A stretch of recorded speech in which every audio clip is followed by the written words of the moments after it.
So today we are going to talk about market trends, specifically market trends in Las Vegas and Henderson, and how that affects you as a buyer or a seller or an investor. You have to know your market trends, whether it's a national market trend, a regional market trend, a city market trend, or a niche community market trend, because as a buyer's agent and a seller's agent, you have to get into the niches and the nuances of each neighborhood to understand market trends in that neighborhood so you get the best deal possible, either if you're selling or buying. Understanding market trends in real estate, including both broad market trends and specific micro trends within a city and communities within that city, it is essential for anyone involved in the buying, selling, or investing of the property to analyze and understand all the market trends proficiently. Market trends encompass the overall direction of the market conditions, influenced by factors like economic climates, demographic shift, policy changes, and community growth, amongst other factors like interest rates and supply and demand. These trends are reflected in indicators such as fluctuations in home price, sales volumes, property inventory, and duration the property remains on the market, amongst other factors, which if you want to know all of them, work with me and I'll go through all of them with you. Focusing specifically on a city like Las Vegas and Henderson, these can vary greatly within the same city and are influenced by factors such as local economic developments, urban projects like the light rail that's coming here, Sony Studios, a new mall, or schools. And here in Las Vegas, you have to be wary of the casinos, as well as the shifts in neighborhood demographics. For example, the introduction of the new Las Vegas A Stadium in Las Vegas could boost housing demand in nearby areas due to the increase in job opportunities. For buyers, investors, and home sellers, understanding these trends are crucial for several reasons. It aids in the making informed decisions about when to buy or sell, anticipating price increases in trending areas, or identifying the best time to maximize your returns. It also supports effective investment strategies, such as identifying potential in emerging neighborhoods or knowing when to sell in the high demand areas. For instance, here in Enterprise, this is the path of progression, so it'd be a great place to invest right now. Furthermore, being aware of these trends enhance risk management by preparing for market fluctuations that can affect property values. In a dynamic and diverse market like Las Vegas or Henderson, possessing deep knowledge of both market and micro trends allow you to educate and empower yourselves in purchasing or selling a home. My expertise not only help my clients make confident and informed decisions, but also strengthens my reputation as a knowledgeable and reliable advisor, setting me apart in a competitive industry. Understanding these trends enable me to provide tailored advice and strategize my marketing effectively, leveraging the nuanced dynamics of local real estate to benefit my clients and enhance my business. So knowing this stuff is crucial for me, as it is for you, the buyer or seller. We'll go over several examples today. The first example, let's take two of my previous selling clients. They both had similar situation, and I advised both in the same manner. But one client decided to go one direction, and the other decided to capitalize on my advice and take advantage of the market trends. Both of these clients had a relative pass away, and that sucks for anybody, and the relative didn't have a trust, and that really sucks for the family members. That's a whole nother video though. So the home had to go through probate process, which is the courts, in order for the inheritors to sell the property or take over the property. And if you have ever been through the probate process, depending on the estate,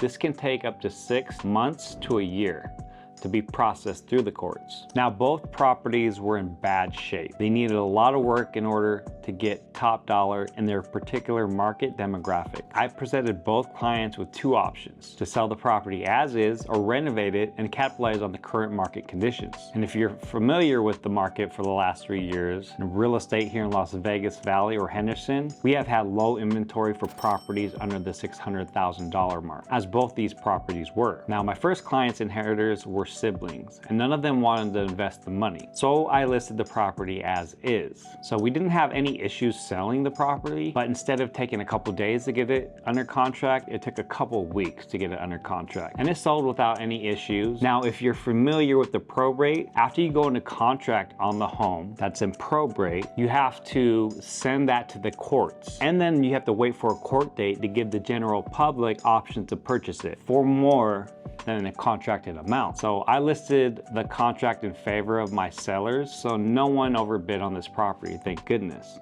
And the property sold to a young couple that invested into it and now have a lot of equity in the home. If you don't know me by now, my name is Shane Judge. I'm a real estate advisor out here in Las Vegas and Henderson, helping people like you relocate, buy, sell, and invest in real estate in the greater Las Vegas area. But I'm so much more than that. I'm a community advocate, I'm a foodie, I'm an adventurer, I'm an explorer. So if you're thinking about relocating or selling in the greater Las Vegas area, I would love to help. And while you're here, go ahead and hit that like button, smash subscribe, and ring that bell so you never miss out on a brand new video I drop. So with that said, let's continue. Now, my second client in this scenario was the sole inheritor. They were interested in what the options of renovations would be compared to selling it as is, and what kind of return would it be if they put money into it and how much money they need to put in it. So what I did next, I went into an in-depth analysis of that particular niche market. There is a lot of factors that go into analyzing market trends, such as, but not limited to, looking at recently sold like-kind properties, how many days on market did those properties take to sell, the condition of the properties, and what properties were currently on the market, as well, what conditions are those properties, pretty much their competition. What I do for my clients in this kind of situation is take them out to see what the competition is and walk the properties that are currently on the market and point out the structural obsolescence as well as beneficial factors on the properties, as well as explain to them what buyers are looking for in homes and what the trends are currently. As well as give them a CMA breakdown, I just take it a step further by putting them into the home itself. This gives them a realistic perspective of the current market conditions.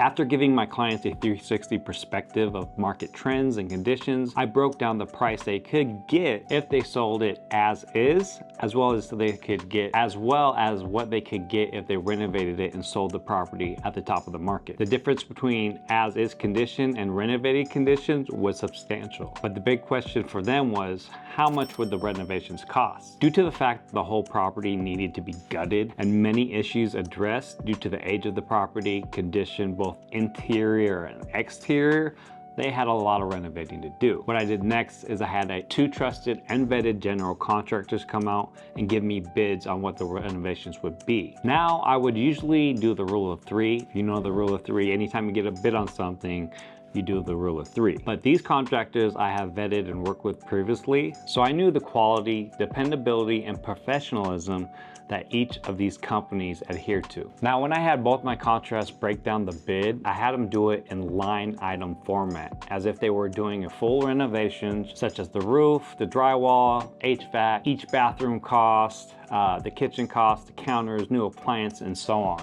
Windows, sliding glass doors. I did this because as a professional, I know the critical items that needed to be renovated and addressed in order to get the property sold quickly and for the highest amount. After getting the bids, I presented them to my clients and we went through each line item and I explained to them what must be done, what was optional, and what really didn't need to be done. And by showing them the prior market trends and conditions firsthand on those walkthroughs of the competition on what was on the market, they had a full understanding of the renovations that must be done, the options, and what really didn't need to be changed. Then we broke down the cost of what was needed, the options, what we could bypass, and the return on the investment was significant for them. We also went over the timeline, which is crucial to listing a property due to market trends. Now, because this was in probate, it was going to take some time. It just happened to align with the construction schedule as well as the optimal time to list the home. Sometimes the universe has a way of aligning.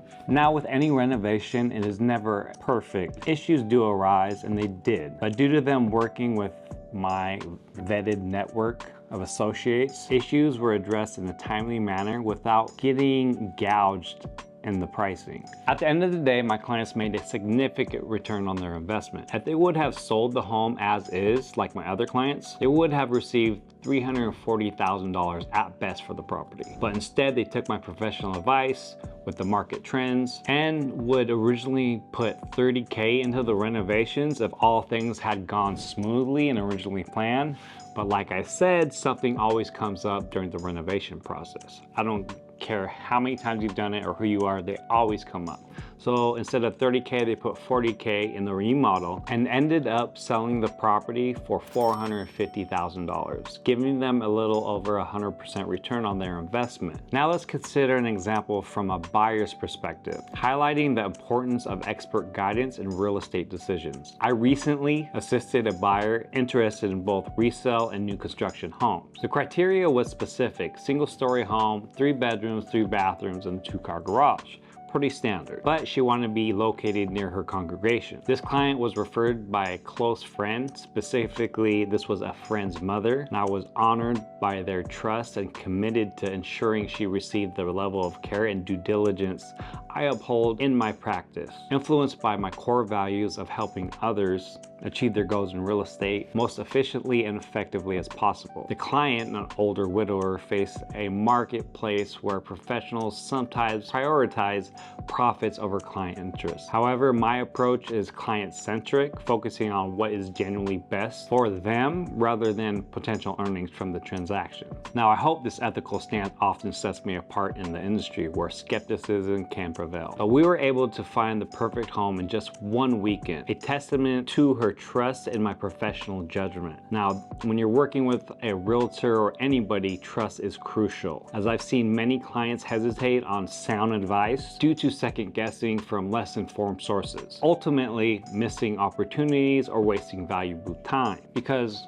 you know, let's take it, some people just don't trust their realtors, and I get it 100%. During our search, she was drawn to 2 properties, a resale home and a new construction. The resale home was move-in ready, met all her requirements, checked all her boxes, but purchasing it would likely involve a competitive bidding situation, just because in her price range where she was at, supply and demand. Aware of this, I advised her that offering above the asking price might be necessary, an insight confirmed after discussions with the listing agent. I also recommended acquiring a home warranty as a safeguard due to the home's age. Despite its excellent condition, I've seen so many times where things go wrong after the client has moved in. Conversely, the new construction option presented a different set of advantages. It was part of a community in the early stages of its second phase, with one more phase to go, which would likely increase her home's value upon completion, offering immediate equity. Additionally, the builder offered significant incentives for using their preferred lender. Although she was a cash buyer, I explained that financing a small portion and quickly repaying it could effectively cover closing costs or upgrades using the $15,000 incentive they presented if you use their lender. But if you're a cash buyer, you don't get it, which is kind of weird with the new construction. But it is what it is. I always find a workaway. I'm a problem solver. That's what we do. That's what I do anyway. After sitting down with her and carefully comparing the market trends and unique benefits of both options, she chose the new construction. This decision was driven by the advantages of everything being new, obviously, avoiding multiple offer situation, because that can be stressful and a headache, the potential for immediate equity. The client's choice proved prudent. Upon moving in, property appreciated by $50,000. Now that's a 10% increase on her $500,000 investment, affirming the value of understanding nuanced market trends in real estate decisions. This case underscores the critical role of professional guidance in navigating niche market trends. Now, a lot of people look at the overall market trends from one source or another on the internet or a news format, but how credible is the source? How reliable are the numbers? Because I have read the Wall Street Journal, I saw this piece the other day talking about foreclosures, which is ridiculous because supply and demand here is ridiculous. I'm sure people go into foreclosure, but they're dramatizing it like it was something high, and it's not, because I get about 30 calls a day from investors asking me if I have any properties that need to be renovated. Now, even if the source is reliable and credible, not all price demographics and general city statistics actually relate to the prospective situation and can be misleading if you don't know how to look at the numbers. For example, if we look at the general housing supply for Las Vegas, in all price ranges, it shows 2.8 months of supply, which makes it a seller's market, heavy seller's market. To put it in perspective, a balanced market is a 6-month supply of inventory. Now, if we look at the average days on market in all price ranges, we are at 38 days on market. Now, let's say you were shopping or selling a property in the million plus demographic. The market trends are entirely different. Now we are seeing 6.8 months of supply of inventory, which is leaning just slightly to a buyer's market, which leaves a lot of room for negotiation if you're a buyer, as well as average days on market bumps up to 55 days. Depending on how long that home has been listed for, it can give you as a buyer more leverage in your negotiation. Now, this is just two simple elementary KPIs that I use to determine both purchasing and selling tactics. I break these market trends down so much further for my clients. And if you're interested on the statistics on how I can get you the best deal on your new home,